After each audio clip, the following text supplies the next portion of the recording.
So if you're going to do vending, I like non-product vending. There's weight machines you can purchase. There's grip testers, punch tests, breathalyzers, and all of these ideals, by the way, work excellent in bars and nightclubs and places like that. All you have to do is get an agreement where, especially this breathalyzer, that's a good one. All you have to do is get an agreement. Sometimes the merchant will want a percentage of the profit. Sometimes they won't. It really depends.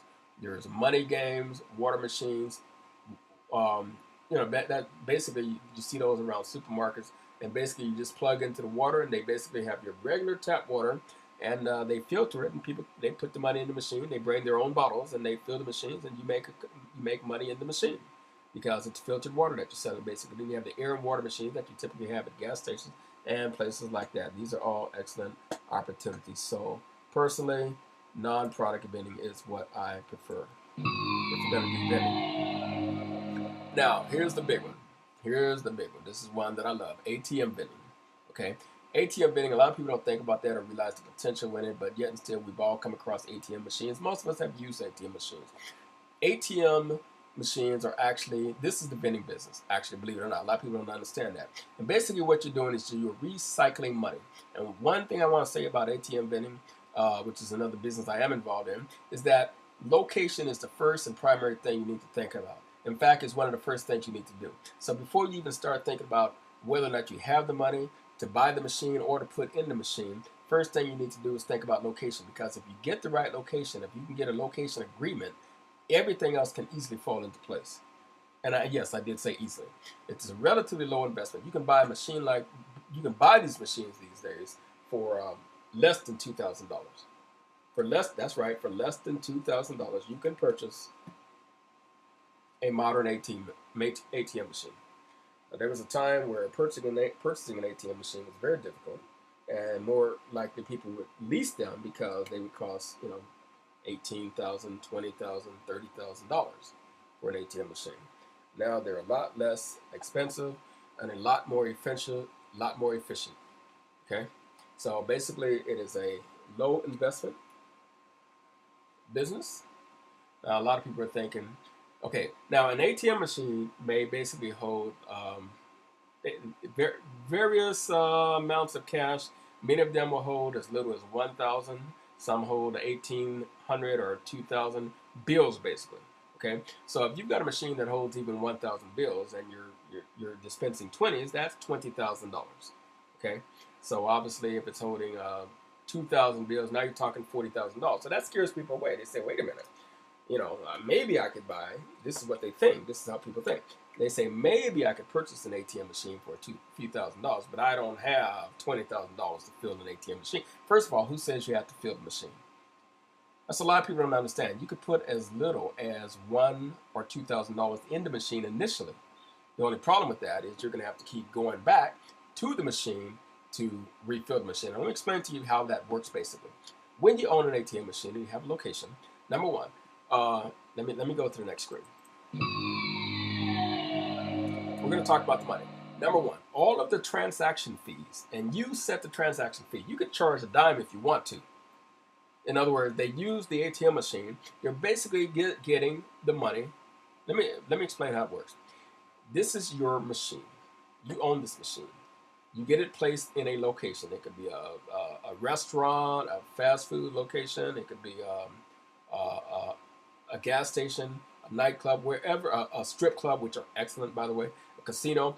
Wherever there's an ATM machine that's needed, you negotiate, and sometimes you don't have to pay anything, other times you do. Now, technically, here's what's happening. A lot of people don't understand this. You own this machine, and you also own the cash that's in this machine. People think this is high-tech banking, but it's really not.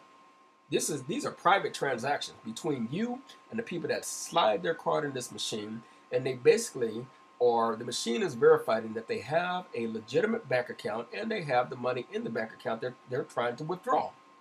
Okay, so by them sliding their card in your machine, they're basically, it's sort of like they're writing a check to you, and you're giving them the cash for the check, and then you take their check back to their bank and you take the cash back plus their $3 transaction fee. So if they put their card in your machine to withdraw $40, the machine lets them know your transaction fee is going to be $3, which is what I charge.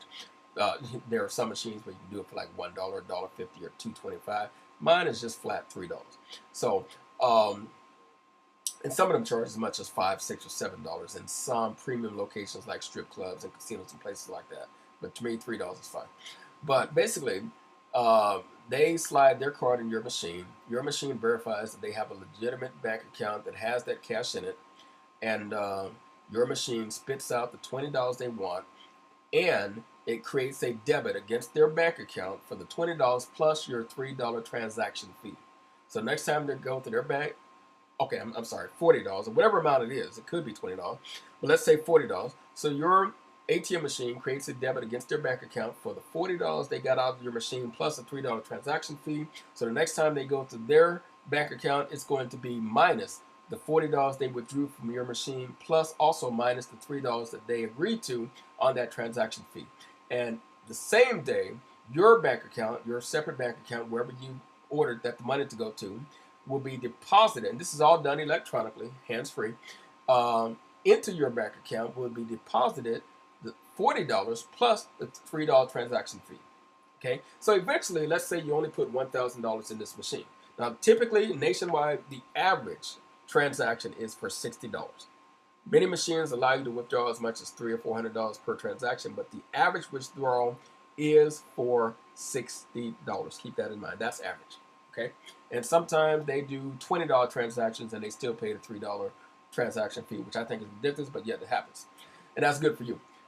But let's say that you only put $1,000 in the machine, okay, and after a couple of days, and by the way, electronically, you can use the internet or even your cell phone to know how much money is in your machine at any time, so you'll know when you need to fill it. So you find out your machine is running low on cash. And let's say you started with $1,000, $2,000. I would never suggest you use as little as $1,000, but let's just say you did for the sake of argument. And you find there's no more money in your bank account after you take the $1,000 out and you fill this machine. So you find out electronically through your cell phone that this machine is low on cash and you need to refill it. So you say, wow, I took all the money I had, which is $1,000, to put it in the machine, put it in the machine. Now there's almost no more money in the machine. There's only like $100 left.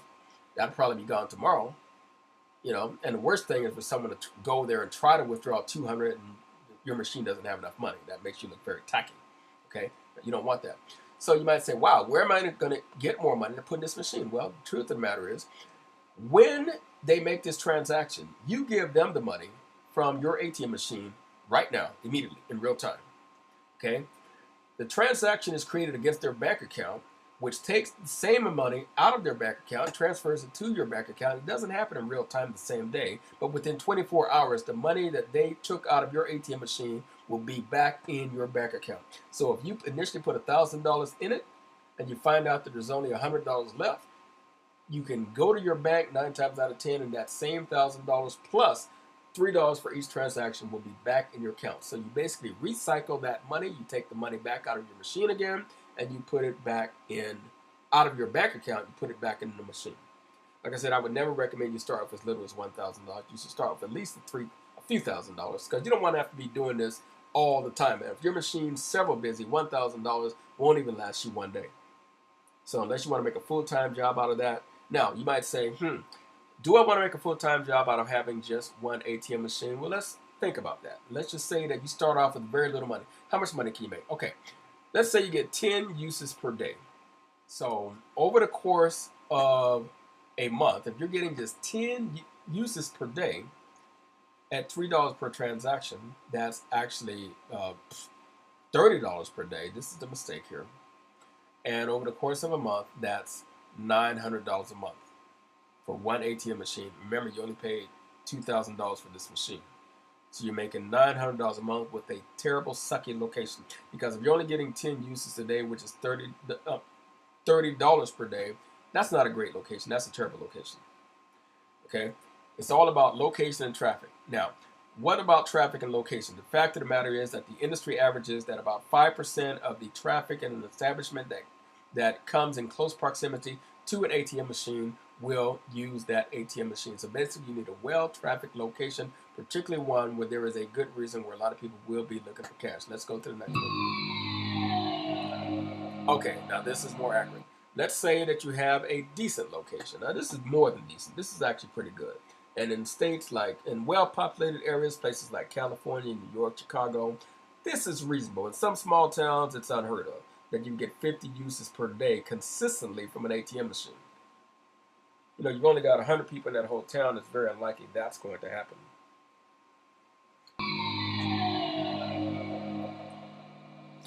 So basically, if we get a location that does 50 transactions a day,